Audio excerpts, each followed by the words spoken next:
Hi guys মোৰনাইটি mini ব্লগলৈ আপোনালোকক আকৌ স্বাগতম জনাইছোঁ। আমি আজি উৰুকাৰ দিনা কি কৰিম আপোনালোকে চাওক। এয়া প্ৰথমতে মই মিক্সিত গুড়া খুন্দি লৈছোঁ, যিহেতু আমাৰ ঢেঁকী নাই।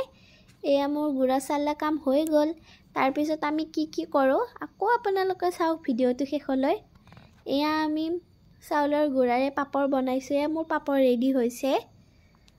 এয়া মই পিঠাৰ কাৰণে গুড়াটো সানি থৈ দিছোঁ।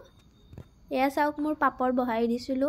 পাপৰটো হ'লেই আপোনালোকে পাপৰটো বনাই দুদিনমান ৰ'দত শুকাই ল'ব, তাৰপিছত তেলত পুৰি খাব, বৰ ভাল লাগে খাই পাপৰটো। আপোনালোকে এনেকৈ ট্ৰাই কৰি চাব পাৰে।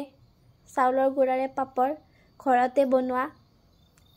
এয়া চাওক মোৰ পাপৰ ৰেডি, সৰু সৰুকৈ বনাইছোঁ মই পাপৰটো। এয়া মই তেল গৰম হ'ব দিছোঁ। ইয়াতে মই পিঠাটো বনাম এতিয়া। ইয়াতে পিঠাটো বনাওঁতে কেৱল গুড় আৰু চাউলৰ গুড়াই দিছোঁ, বেলেগ একো দিয়া নাই। এয়া মোৰ পিঠাটো ভালদৰে ফুলা নাই, নাজানো কিয় আজি পিঠাটো এনেকুৱা হ'ল। বাছ তথাপিও একো নাই, অৱশেষত পিঠাটো এনেও ভাল হ'ল। এয়া চাওক মোৰ বেয়া হোৱা পিঠাকেইটাও ভাল হৈছে।